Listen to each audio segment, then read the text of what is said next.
welcome back to my YouTube.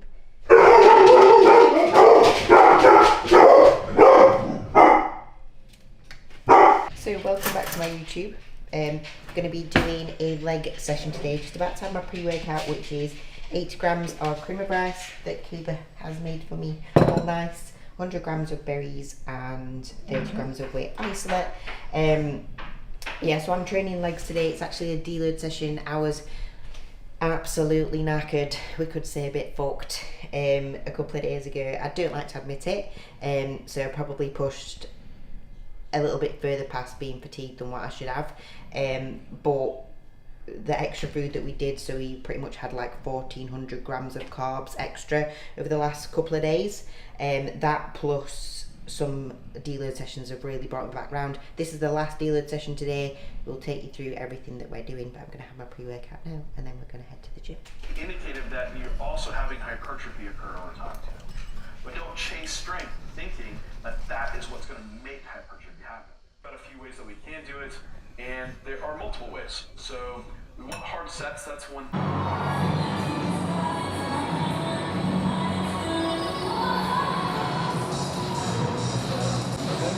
Okay, so we are just about to start pull. Obviously, before we start, we do all of our mobility bits just to get the body moving before we actually start doing any of the exercises. I'll go through each exercise, I'll go through kind of the cues of what I do to make sure that the movement's good and proper.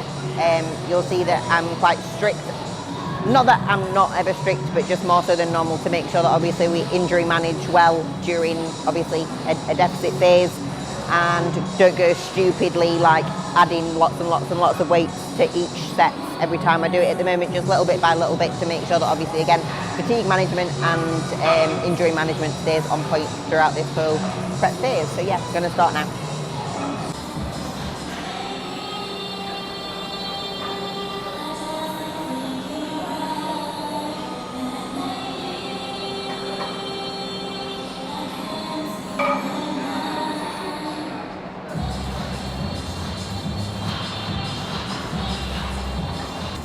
So, we are on the adductors first. Obviously I'm only doing one set because we'd normally be doing two, but I'm doing half the volume-ish. So obviously just one working set on here. Obviously the point is here for me is to keep my hips sat back, chest up nice and tall, getting everything locked in by making sure that I have my hands firmly on the little handles and make sure that I'm bracing nice and tight. I keep the upper leg and the toes turned out. I do not lead with my feet, I lead with pulling my knees together, and I make sure that the leg pads don't meet in the middle. If they do, you completely lose tension on the adductors and it makes the set pretty pointless.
feel strong today.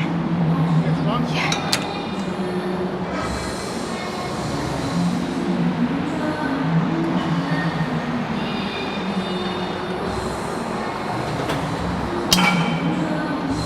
So obviously second exercise is seated hamstring curl. We use the strength curve with the points on the prime machine at 3 different points, obviously working it in the shortened, then the whole set, and then in the lengthened. I'm only doing 2 sets, so I'm going to be doing the shortened, the whole range, and then I'm not doing the last set because I'm obviously on a deload. So pointers on this one is keeping my feet fully straight, not turning the toes out or letting the knees kind of roll out or in. That's to make sure that obviously everything stays nice and straight, so I've got more chance of really working my hamstring. Also, I make sure that I've got my core nice and tight, the brace is nice and tight. I make sure that my spine is neutral, so from head to bum, I don't have curvature, I don't have extension, I'm fully straight. I make sure that I've got a slight anterior pelvic tilt, slight, only a little bit, and then that's it, and then literally good to go, making sure that the reps are nice and continuous, making sure that there's squeezes, holds, making sure that the tempo is just perfect.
Okay, so meal. I'm thinking about food. Exercise number 3, obviously pre this, I did a leg extension just to get my knees a little bit warm, because we all know that I struggle with my knees. As they get leaner, they niggle even more, just because everything gets a little bit drier in there. So that's why I do a little bit of leg extension beforehand. And then obviously worked on the hammer strength. The idea on this is to keep my back nice and straight, keep my back flat on the pad, make sure that I'm locked in and bracing tight using the handles, making sure that those knees and upper leg are coming all the way into my body before I pause there and then drive back out. I was happy with the set. Kuba wasn't happy with the set, so I've got to take the weight back next time and go again. So yeah, it is what it is. But I feel good. I feel really strong. Kind of wish that I wasn't on a deload, but it is what it is, and I've got to listen to the coach to make sure that I don't get fucked leading up to the competition.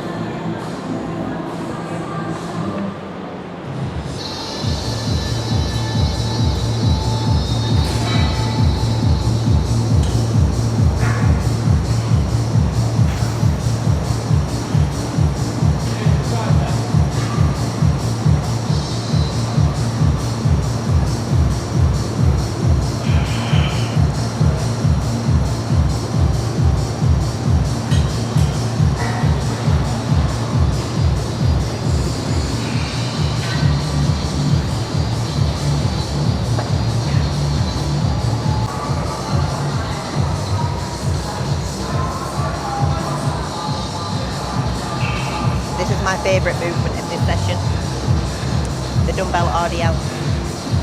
Can you hear me?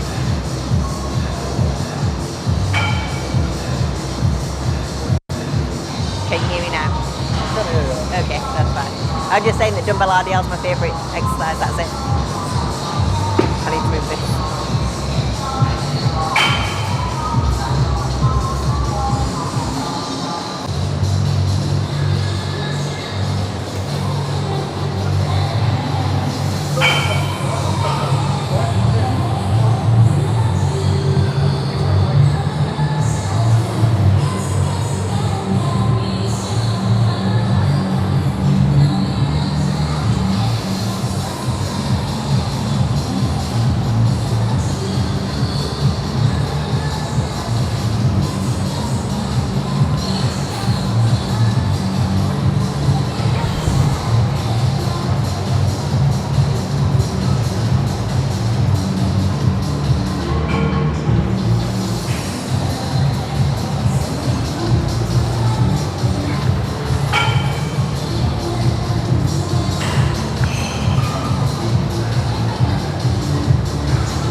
Really proper blowing. Right, so this is second to last movement, the Dumbbell Rdl, the movement that lots of people do wrong, the movement that I used to do very wrong.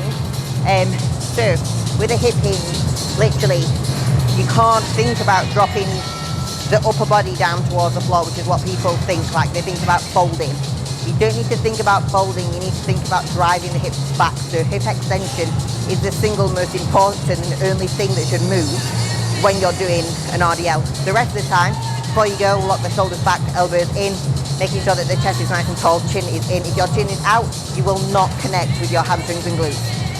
You want to drive the hips back, full extension at the bottom, where you've literally got your dumbbells to about halfway through your shins. Pause there for a second before you then drive those hips back through. Don't think about arching the back, don't think about dropping the dumbbells down and bringing them back up, because you won't use anything, just momentum. I think I'm living fact that it needs to be that way, because I literally used to have no hamstrings, no glutes. Even if you look at my pictures from last year, and now I have a good tie-in, I have decent amount of hamstrings. Like, fair enough, I do a lot of hamstring work, but That's like the butter movement that I've gotten so right over this off season, that's literally seen my whole posterior chain completely change. So do them right and your posterior chain will just be great. Whether you're bikini or bodybuilding, doesn't matter. Like, that's such a good movement. Trust me, it ain't gonna make your waist get thick. Exercise, the walking lunge, aiming to get 60 all in a row. So hopefully I don't stop and drop it. Shouldn't do. Should be alright. Huh? Should be all good. Oh, thanks for bringing my t-shirt. I've got an itch on the side of my finger. It's really annoying me. Itchy finger. Alright, itchy finger. It's such a strange place to have an itch. It's like little bumps on it. Everyone gets an itch on their ear or on their nose. I get an itch on my finger. Itch on her ear. Itchy. Itch on her ear. Itch on her ear, but it's a gonorrhea. From the office.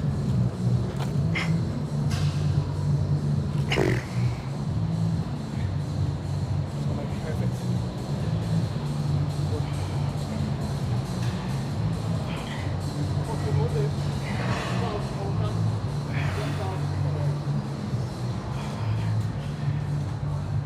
Stay up back to your pelvis under. Arse forward, arse forward. There.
One, mate. Fuck off. One, mate.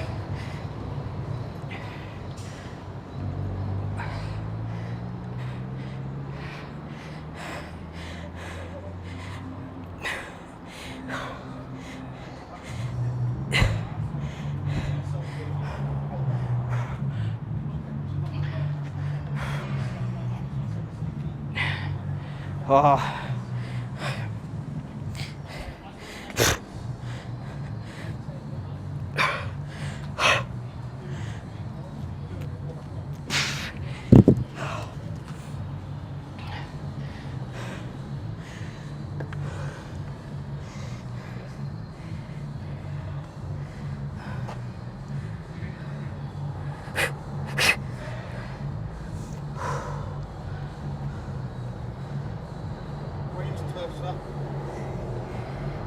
Pussies. This is the same way as kind of Joe runs it, but Joe, the way.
So, I am currently 5.5 weeks out, and I thought I'd give you a bit of an update of where things are. So, we'd pushed quite hard with condition, and I got to a point where I was really actually quite lean the other day.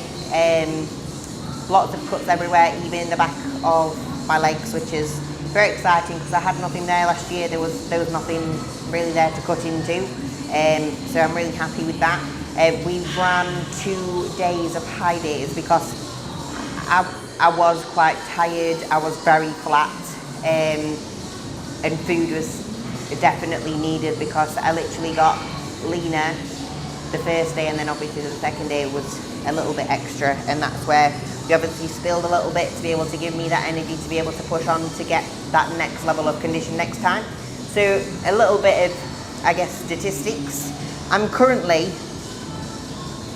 weighing in at, I sound like a sumo wrestler, currently weighing at 60.8 today, kilos.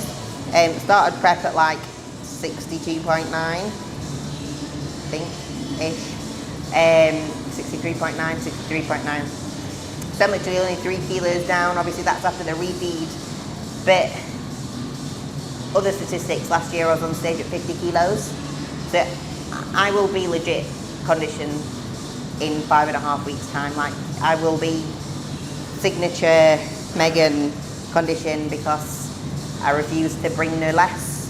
And I think that I'll be on stage at around 55 kilos. Cuba thinks it's going to be 56, 57.